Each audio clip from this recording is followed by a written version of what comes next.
It's interesting how the row's empty here. Did anyone see the box of chocolates on the seat? Yeah, thank you for that introduction. And yeah, it's always been not only a privilege, but it's also been very spiritual calming for me to be with Gary. Always been a place that you enjoy going to. And probably won't keep coming back, I suppose. But yeah, great to have a welcome to country on this rather new place, which I always find a contrast, a new place on an ancient land. You know, it's interesting how the surface changes, but everything else underneath doesn't. It's all still the same. And we're so close here to the Torrens River, which is Garrawira Parity. And that's always a sign around remembering where the place is, because that's a reflection of the Milky Way for Kaurna people as well. So even though the landscape may change, you can look up at the stars and go, that's the River Torrens there, Garrawira Parity, and know that the culture and the history is still so close, you know, so close to here, it's just within walking distance. I think you could probably jump out the back here almost, couldn't you, and go for a walk on the trail, which is absolutely amazing. But it's good to have the welcome to country, because it reminds us of a lot of things. One of those is being around, like this year there's been something like about 15 elders pass away in the community in South Australia, and really prolific women that have done so much for Aboriginal and non-Aboriginal South Australians. And that welcome not only acknowledges the work they've done through having that procedure and that process. It's been around for thousands of years, even though it's changed so much now to a modern sort of version of a welcome to country. Otherwise you might be here for a few days getting a welcome to country, and it's changed. But Aboriginal people have changed and adapted so much, and changed all the time, even their language and their place in the community. So it acknowledges all those things, but what it gives us is a knowledge around that there's still a language that's there, the oldest living culture in the world. And that's part of who we are as South Australians or Australians, and we should be proud of that, our attachment to that. It's not something separate, it's part of who we are as South Australians. So I say to you, Nanari Ivan Tiru Kopli Warwicha, Nanari Yachana Ghana, Yachana Peraman. And yeah, I said I was Ghana through my mother's side, which is not far from here in the Reed Beds, where her great grandmother was born prior to the settlement. And Peraman through my father's side, which is up in Mount Lofty Ranges, who lived down in Adelaide Plains as well. The Nurrinjeri, Nudgeri, Narunga, Nalantramandi, acknowledging the joining nations to Kaurna land, because they're so closely related and have been. It's not like the government, how they put boundaries and borders and suburbs on things. For thousands of years, those nations around Kaurna land have been connected together and have relationships and have descendancies from all those places as well. So we need to acknowledge it. Non-Aboriginal Australians, Ngāi Wānthini Māni, my Ngāti Yaharandalia, Ngāi Wānthini Māni, the Bugni Gānagata, Anna, here at this new bowling club, Federman's, quite amazing. Who bowls, by the way? Dawn bowls. Nobody. Oh, really? That's actually a waste of time for you. Yeah, so Natalia, thank you for letting me speak and use a language that welcomes you here and says, basically, I'm glad you're here, I'm glad you're healthy, and I'm glad you're part of the Kaurna nation, but remember and treat it with respect as this place you look after here. And just before I get off, I thought it was really good, innovative solutions, and it made me think about some school that I went to recently, where they went through their library and found all these artefacts, and they've been sitting in their library for more than 50 years.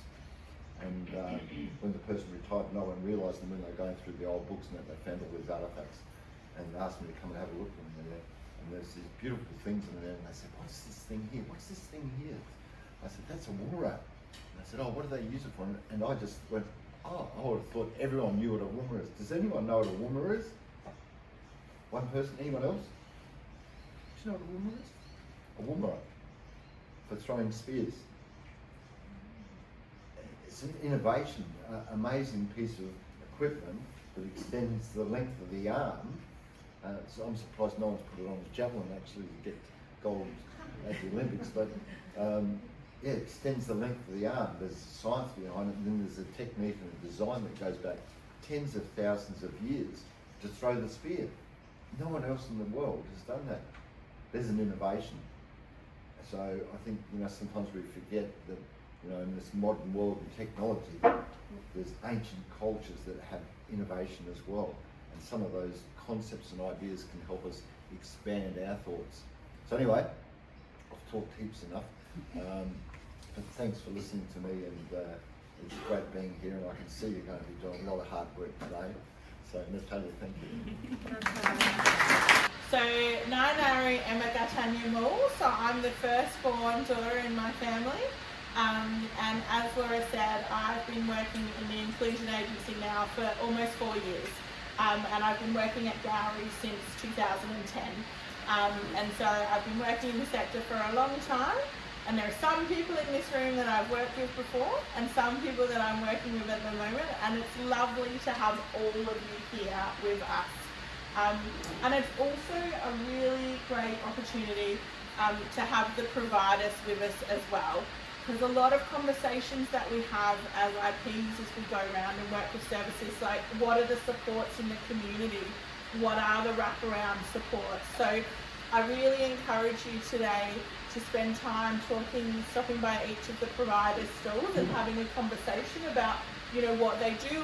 And we've got a number of providers here that also work out in the regions. So if you have come, if you've travelled down to Adelaide for today, or you've got services that are more regionally based, there are services here that do go out that far as well. And so it's good just to get an understanding of, you know, where they offer services to. As we go through, you are welcome to ask any questions.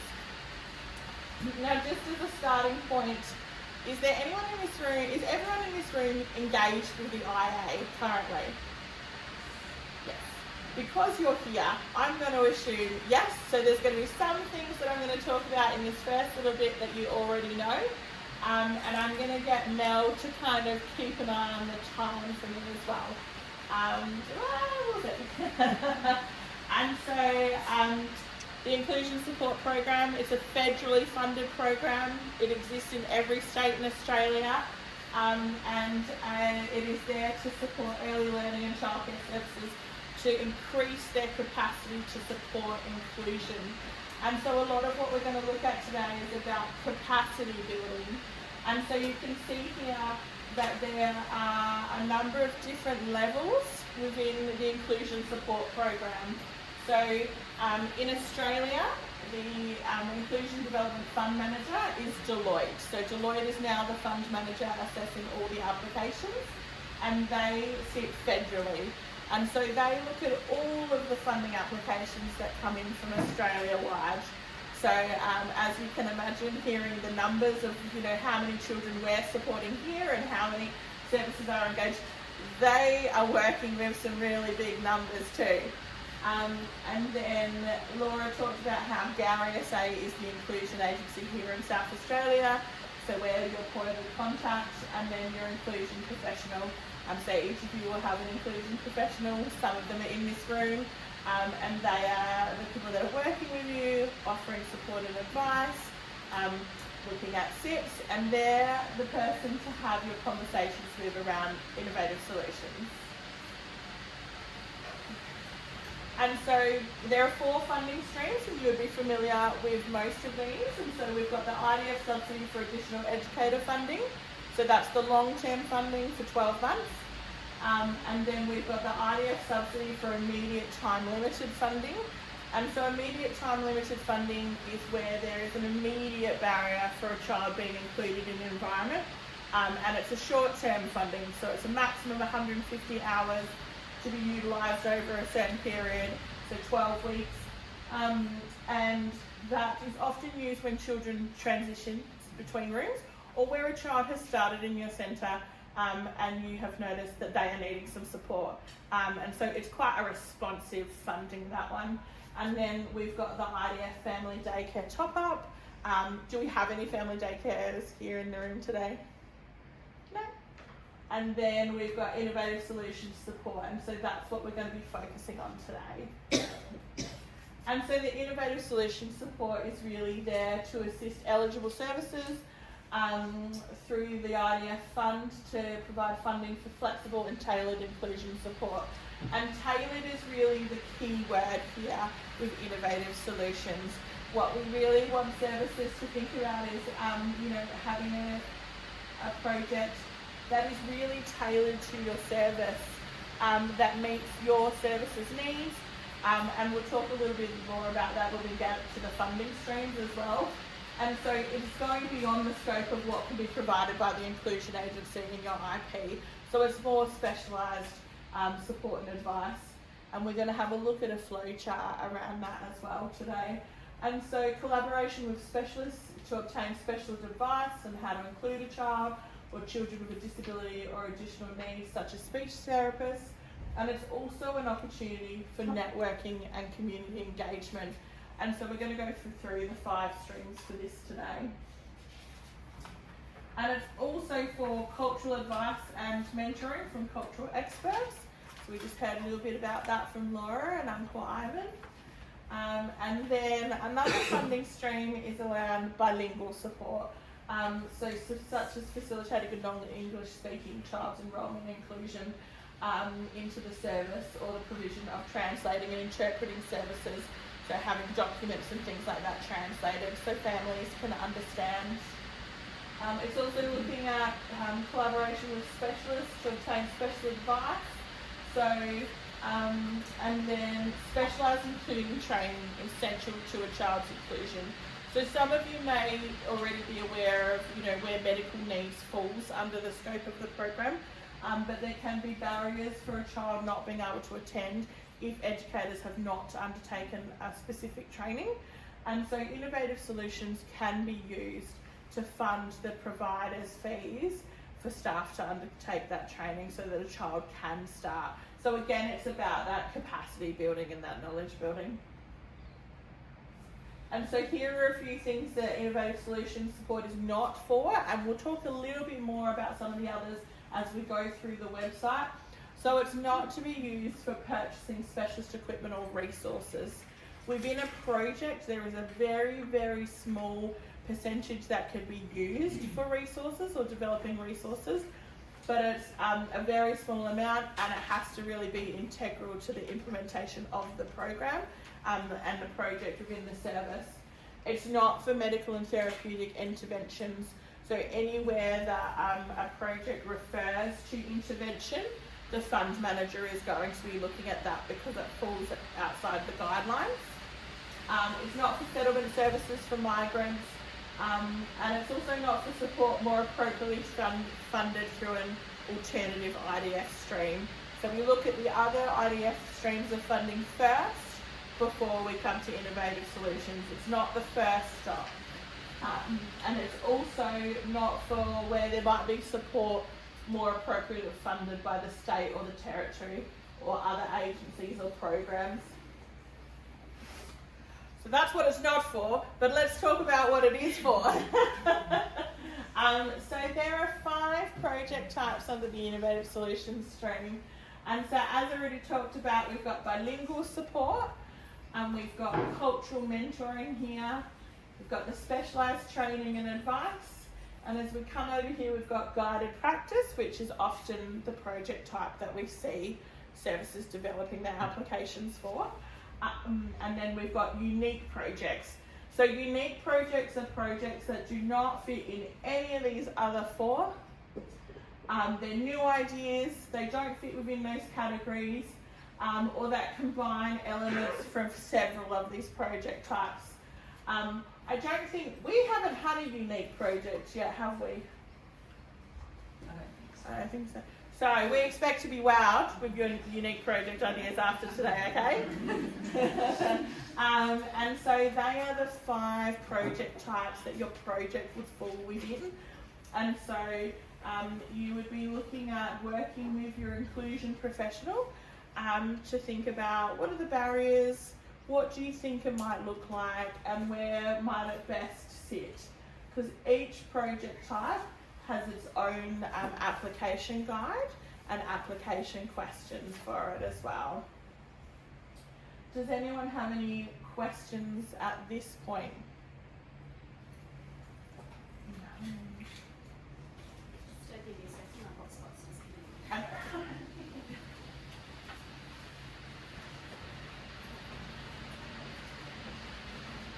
Mel's just going to reconnect her hotspot and then we're going to go on the website and we'll have a look at some of these documents. Yeah, beautiful, yeah. To get this to qualify for it, Yeah. do I have to have a child with disability or just to have, I was thinking about the guided training. Yeah. Mm-hmm. Do I have to have a child with a particular disability or something? Or we have either children with behavioral children or Yeah. and we need support for the educators to have some more knowledge, Yeah. training on that. Yeah. Can we use that or not?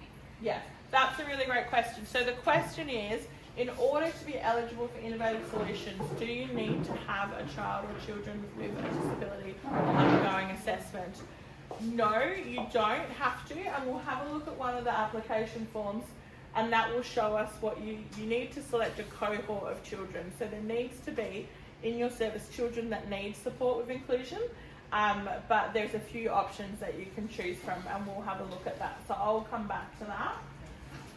Did anyone else have any questions before we jump through onto the website? Okay. All right. So for those of you that have been on the IDFM website recently, you might have noticed that it has changed now that we are sitting with Deloitte as the fund manager, and so it just looks a little bit different, but all the same information is there. And so if we wanted to look at Innovative Solutions, we would go to funding streams first, and then we would click on Innovative Solutions.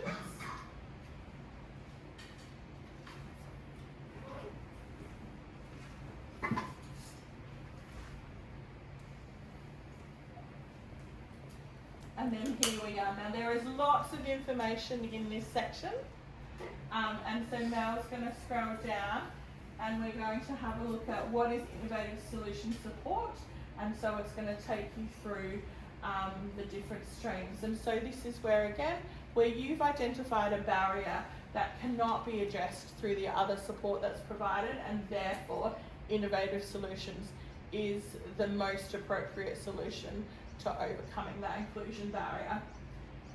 And then who can apply? So it's anybody that's eligible for this program can apply for Innovative Solutions.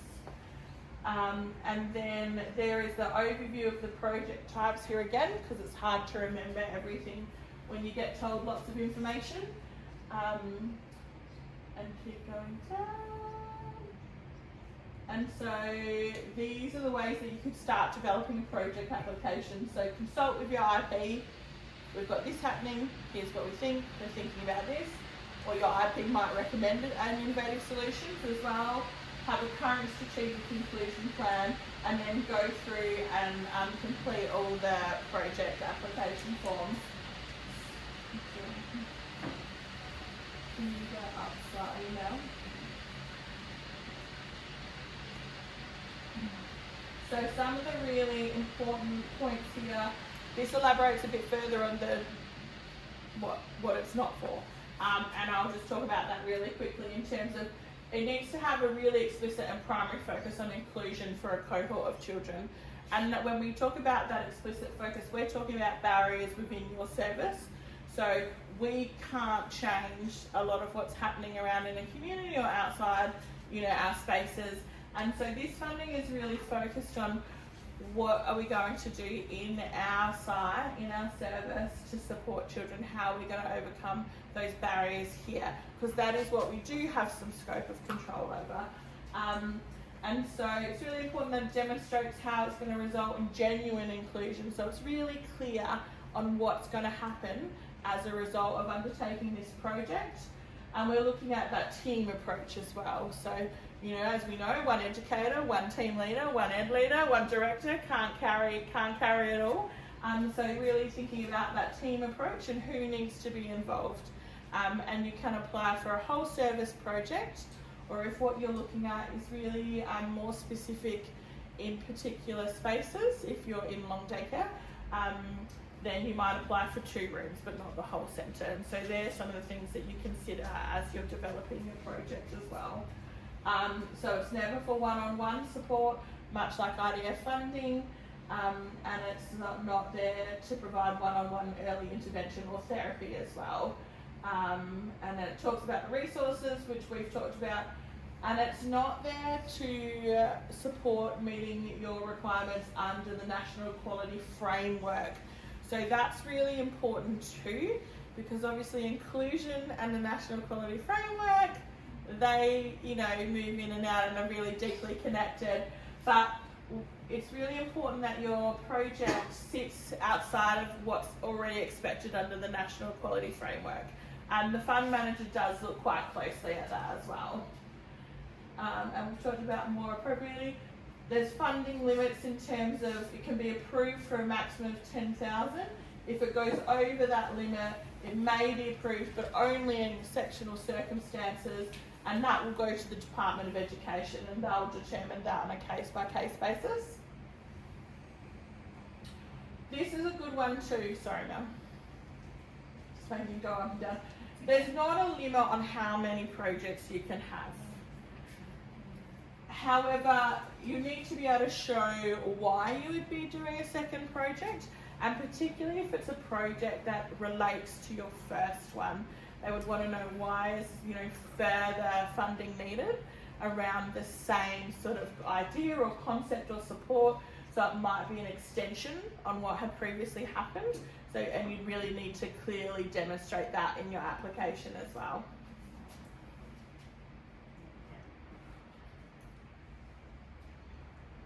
And so that's some of the assessment criteria that they can that they would take into account when they're looking at your application. Can they see it's going to lead to genuine inclusion for children? Is it going to lead to enhanced inclusion capacity and capability of the service and educators? Can it be realistically implemented? And that's a really good reflection point for, you know, we know services are experiencing lots of change in educators. And so, you know, if you are going through a time where you've got lots of team change happening in spaces, is this the right time to apply? Are you going to be able to implement this project? Because the idea is that it occurs, it's implemented, and it becomes embedded. And so if we're experiencing a lot of change, and some educators have been there a long time, and then there are new educators in the team, is this the right time to be engaging in a project like this? And that's a point of reflection that your IP will also talk to you about. And can it be delivered within the current capacity? So there's some information there about time frames. And so when it talks about urgent applications, that's really in relation to that specialised training and advice. So say where a child can't start attending because, say, I think the example you used was it seizures? Yeah, Midazolam administration, if educators don't have that training, then you can do a specialised equipment, a specialised training project which is generally approved within 5 days. And that supports educators, and then it helps the entry of the child, because obviously the child can't attend until educators are confident in administering that medication. Yeah. The role of the support provider is really important here, working with you as well. And it's great to have so many here today.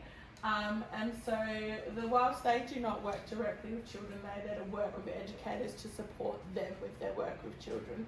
So much like an IP, we don't work directly with children, we're there to work with you. And so each Innovative Solutions support project will be different and tailored to the circumstances of the service. but most projects involve the delivery of specific content, and that's why most project types need a project plan, so that it's really clear about what is the content that's going to be delivered, and then how our educators going to be supported to implement that content. So that's where, say, guided practice, and we'll have a look at that, probably application. There's PD sessions, coaching and mentoring in that project type, because it's really important that we're supported to put these things that we're learning in professional development into place. And so both coaching, so in the room when you're working directly with children, and then mentoring, so in a different space away from children, so you've got that time to really critically reflect, are important. There's a number of resources here just specifically for support providers. And so there's the support guide and also the price guide. And so the price guide really sets out what can be charged, and that also talks about what needs to be charged in terms of travel time and things like that. So both those documents are really there to support providers when they're developing project plans with you. And then you can see here at the bottom that as you go down, there's then the 5 different project types, and within each one there's more information. So Mel's going to go into guided practice.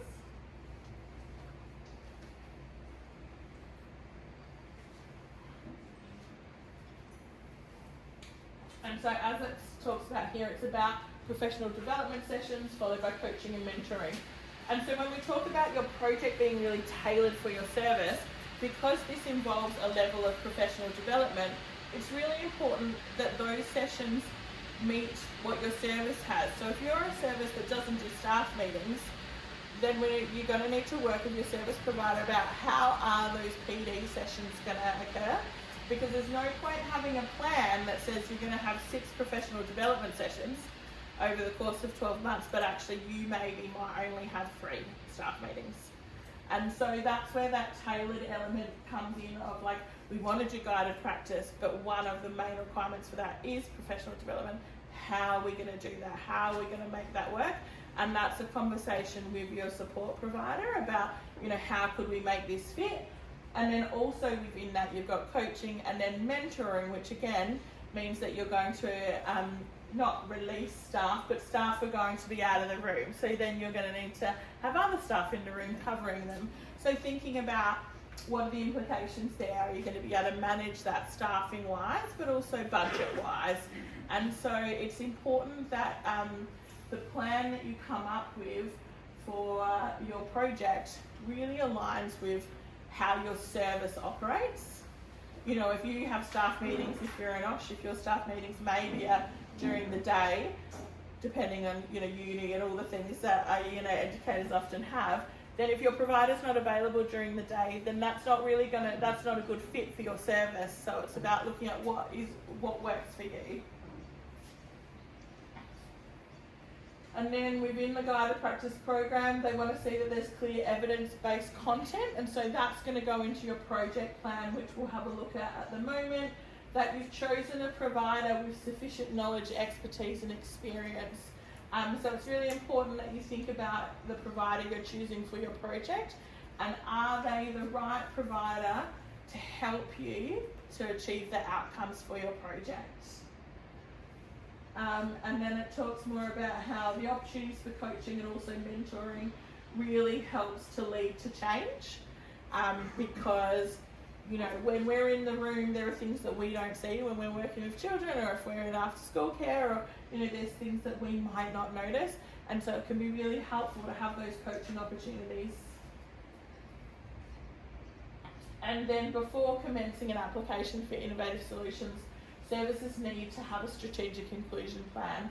So the barriers that you're going to put in your application need to align with what's in your strategic inclusion plan. So if you're applying for support for children who have experiences of trauma, but nowhere in your SIP does it have any kind of strategies around trauma responsive practice, then the fund manager will have a look at that and be like, well, we can't see that that's a barrier here. So it's important that the barriers that you might think of for your project or that are coming up for you also appear in your SIP. And your IP works with you on that as well and is there to support you with that too.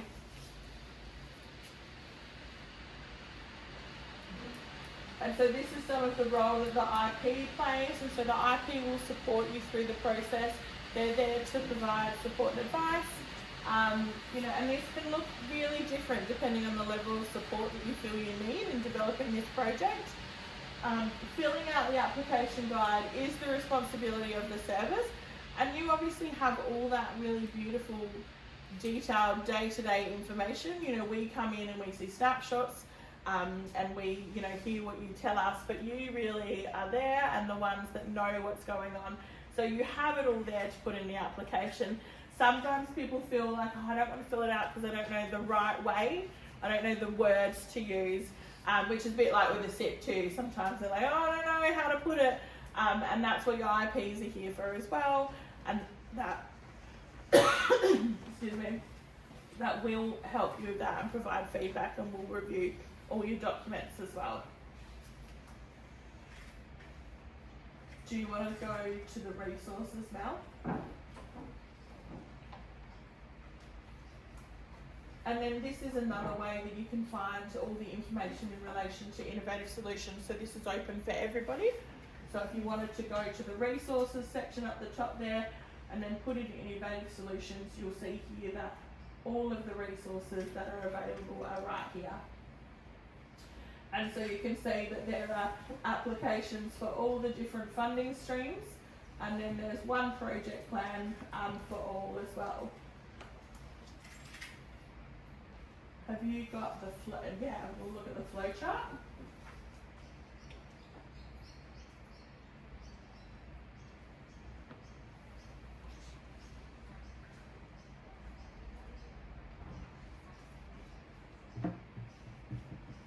And so you can see here the application process flow chart is really clearly defines the steps here as well. So, you know, have you identified what the barriers to inclusion are, and then developed a strategic inclusion plan.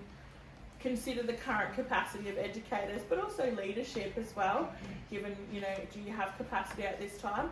You know, a number of services are starting, doing Flying Start from the start of next year. So there's a lot of things happening in those services for setting that up and rolling that out. You know, is that the time to undertake a project? You know, it's just things to really reflect on and think about. Can the barriers to inclusion be addressed by other support? And then thinking about, if you've looked at that and you think, yes, you're going to seek support about other options.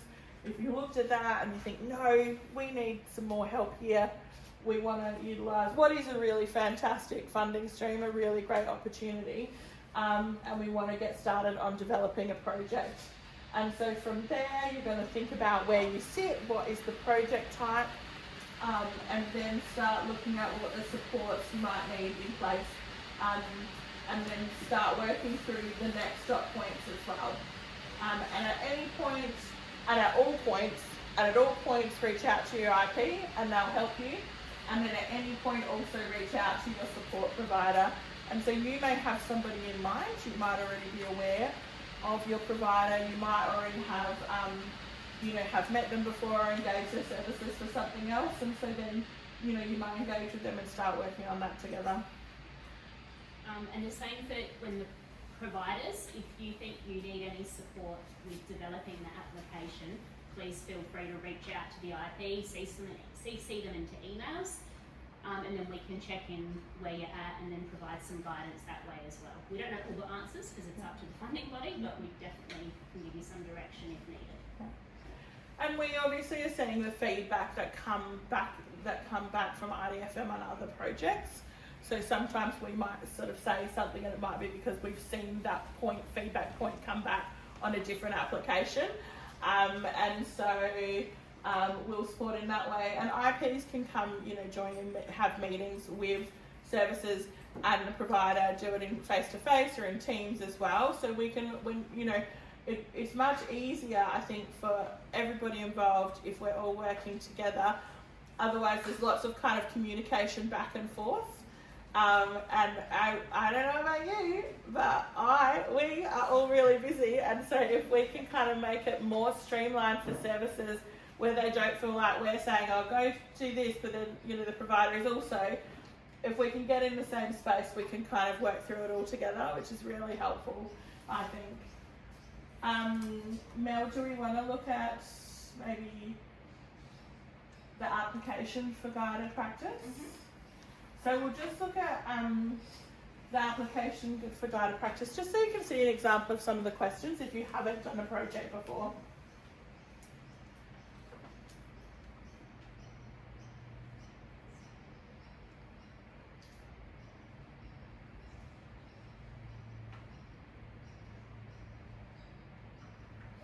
So for people that might have done a project in the past, all of these systems have been updated. So there's more information. It used to be that you'd get a question and then it didn't ask you sort of have follow-up questions. So it might be like, what are the barriers to inclusion? Where do we start? And sometimes, so services would be a bit overwhelmed in terms of like, well, what do I put there? Because that's really broad. Like, what specifically do you want to know? And so with this new application process, there are more guiding questions beyond that to kind of help so you can see what information they're looking for. And so you can see here that it's talking about, have you got a cohort, a group of children? We'll have a look at that. And then what care environments are going to be involved, so what rooms are going to be involved. And if you've decided you're going to do a whole service project, then really ensuring that the content that's going to be delivered and the style of delivery is going to suit your infant's room and your toddler's room, as well as pre-kindy and kindy, or is going to apply for after school care and before school care and all across there as well. Thinking about how many educators will be participating in the project. So all of those things are things to consider as you go through. And then you can see here that it starts with the focus on children. So what are the barriers that this project will address for children? And what are the impact of the behaviour of the barriers for children currently? So looking at what is going on at the moment that has made you seek support, this funding stream. It also asks about what's happening for educators. So what are the barriers for educators? And how will what is the impact of these barriers for educators? So what's happening at the moment? And then, and how is that impacting their ability to be inclusive? And just with that, a pattern we are noticing is that if you are doing a whole service project, IDFM is sending cases back because they actually want to break down in that section for each of those care environments. So what's happening in the nursery, what's happening in toddler, the pre-kindy, so really breaking it down into each care environment.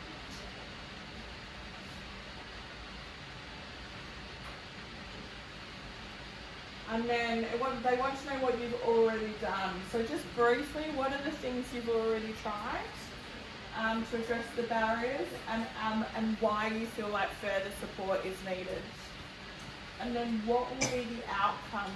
So if you're looking at doing a project, thinking about those barriers, what is it you would like to see? What is it we want to have happening for children and educators in our spaces? How do we want to see them be supported?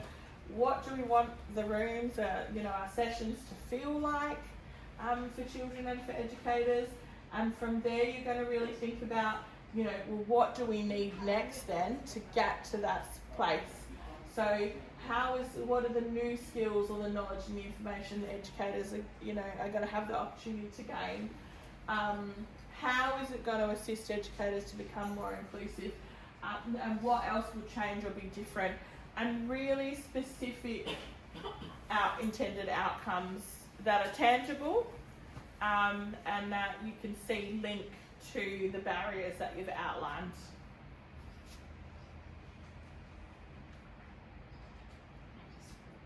And then in terms of the support provider, they want to know why you've chosen the provider that you have, and that you've thought about your provider and that they meet your needs in terms of the project, and that you've considered value for money, availability of service, so are they available at the times that you need them, their experience and their expertise, There's some further information about cultural mentoring and bilingual support in their guides. I think that may be very good guide there. This Okay. is like a practice that they're referring to. Okay. Yeah. And then for each project, except for specialised tailor advice, you need a project plan. So for specialised training and advice, you don't need to do a project plan, but for the other 4, one is required. And so it's really important part of the planning process, because what are we going to do over the course of the project?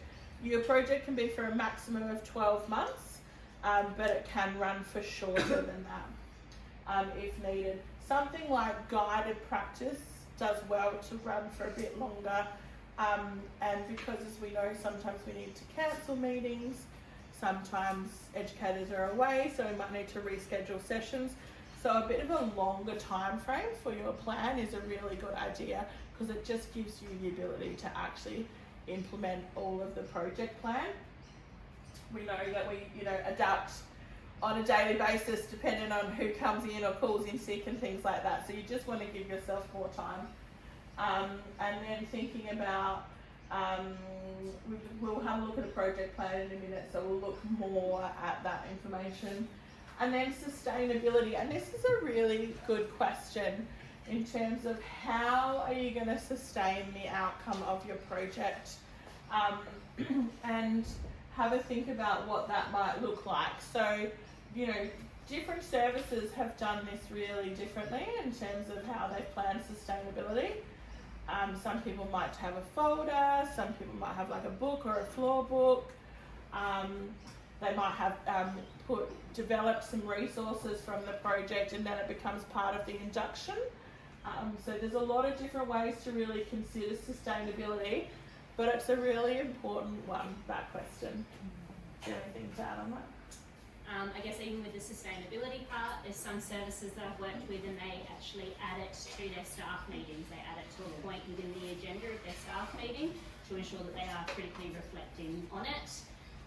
There's a service who I'm working with and they actually have included the innovative solutions within their quick, so that they're critically reflecting on the project and what they're doing to support in their quality improvement plan. And you can see there's some beautiful longevity to that work there. And like we know, nothing is a fixed point in terms of knowledge and information. It's not like we undertake a project and then we go, well, I know all there is to know about emotional dysregulation. And so I'm going to be able to support that in every child that comes through my door now. And so when we have it in staff meetings or when we're revisiting it in our QIP, it means that we're continuing that learning journey.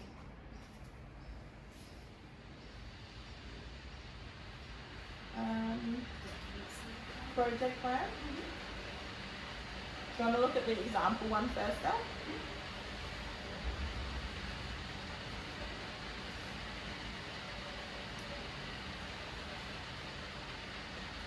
And you're going to hear from some services after morning tea about their projects, and so they're going to talk to you about this process. So you're going to get a bit more information about what these steps look like. Because I'm doing all the really formal stuff with you right now, but the projects are really inspiring, and so it would be great to hear their take on that. And so this is the project plan. So this is just an example one. So every project out of the other 4 funding streams will have a plan such as this, and they really want a breakdown of what's happening. And like week 1, we're going to do an initial consultation observation visit, date and the time, and they've done 2 things here, so the consultation and the observation visit, but that information is there. So they're looking at who's going to be involved in that. So we're going to meet with the central director for the consultation. We're going to go visit the kindy room, pre-kindy and the toddler room, and what's going to happen here. So we're going to move between care environments, we're going to get to know educators, we're going to observe what's happening to get some idea of what's going on outside of what we've been told.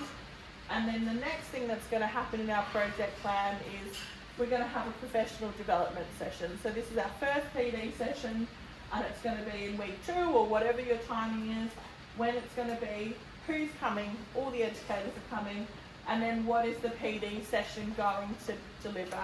So here you can see it's saying Introduction to Theory of Understanding Children's Behaviours, and really key, the fund manager wants to see evidence-based theory. So, you know, over this side here, we're going to want to see some really clear links to what the theory is that is being delivered in these sessions. And then as it goes over the page, we've had a PD session. So now the provider's going to come in and do some coaching on the floor with the educators that attended the session. So you can see that they're going into the three rooms. And then we're going to have a mentoring session as well. So they're going to do some coaching in the morning, they're going to do mentoring in the afternoon with the educators from the same spaces. And then we're going to have another professional development session, and then again. Now the timing of this is up to you. So you may do PD and then plan to do a coaching session maybe 2 weeks later so they can come in to see how it's being implemented. And mentoring might not happen that day, it might happen another day. It's really about what you feel works for your team and how you feel your educators learn.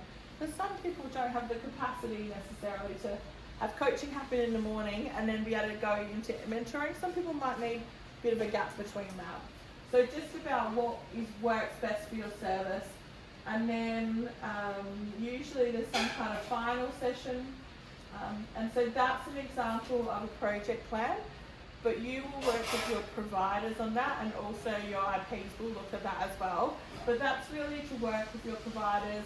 Is what's being delivered in the right-hand column aligned with the barriers that you've identified? Are there clear links between the barriers to inclusion and the content that's being delivered and your anticipated outcomes or your desired outcomes for projects?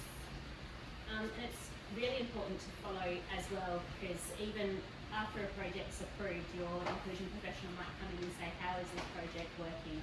Is it following all the steps that have been outlined? Do you feel that it's what the providers outlined in this last column is actually what they're working on? If you're feeling a bit unsure, we can have a chat about it and see what's happening.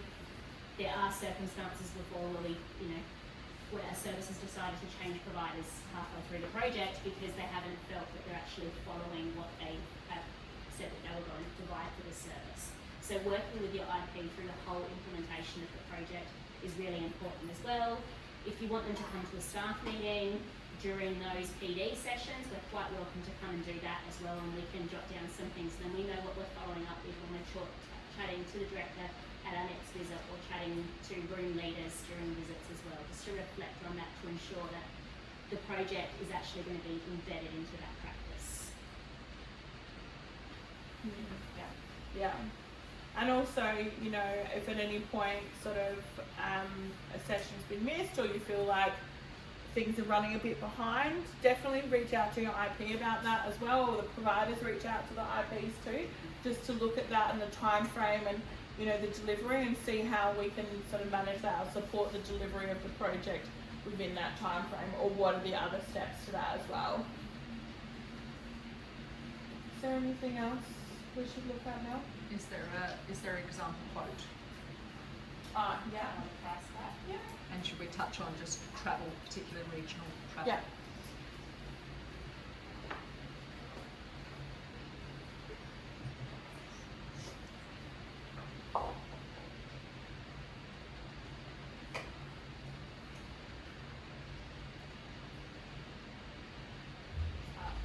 Lovely 25-page document or slide deck. So this is a very comprehensive price guide for providers. And so we have not printed this for today. So I think there's some really clear information in here about what can be charged. And did you want to look at travel? I think that would just So the price guide is also developed with the same guidelines as NDIS as well. So it's that the limits that providers can charge and within the scope is what they would charge for an NDIS support.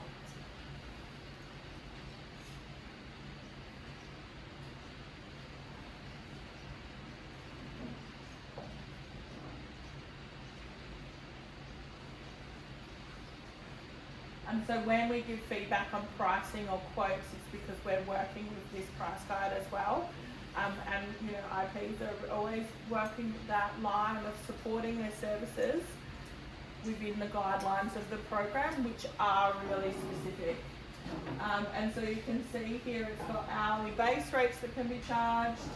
And then if you want to Additional loadings for remote app areas. yes, so there's some information there about if you are remote based, and so thinking about how potentially your PD sessions might be delivered or how your project might look. And again, that comes back to the tailored project type for your service based on where you are. And also that for some services actually online training does work better, but for some services and educators, they prefer face-to-face. And so you can see here it says resources can be no more than 10% of the total project cost. And they have to be integral to the implementation of the program. We often see resources reduced when projects are approved. And it sets out about travel and accommodation and things like that. So really, it's important for you to know that this price guide exists, but it's most important for providers. And also that you're not saying, well, we can't pay that, it's that. It's really, it's set out very clearly here. We'll just pull from the ATO. So providers can charge 85 cents per kilometre.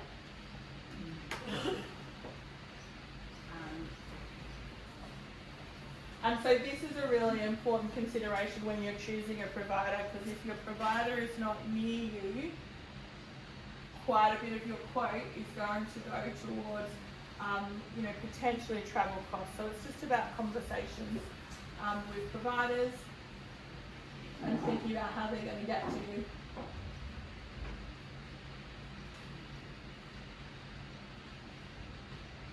And we have a list of possible providers. It is not exhaustive, it's not an exhaustive list. And you can find your own providers, but we've got some that There's some on the table, the signing table, but there's also a sheet there if you want to pop your email down and we can email that to you. Yeah. Probably next week. Yeah. And is there anything else that we want to look at? No. Next question. Oh, actually, yes, we do. Did you do the drop down on the application guide of cohorts of children? Can we go back? Can we go to a guide and have a look at that?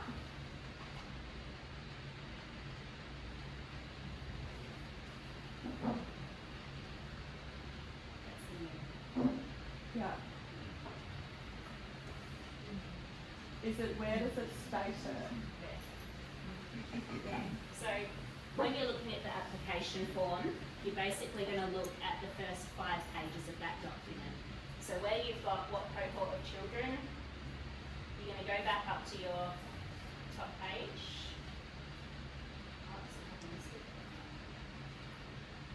So you'd be looking at if you've got children with challenging behaviours, if you've got children who come with trauma-related behaviours, speech, language delay, just sort of direct one sentence type thing of what that project is going to be supporting. Yeah. And you can work with your IP around this. Some of these forms have changed. So there was a list before, but as it's been updated, it's not there now. So you can work with your IP to find out, talk about what the cohort is, the cohort of children you have, because then you're going to need to identify them down here in that question.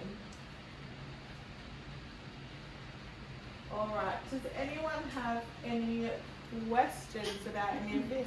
Bless you.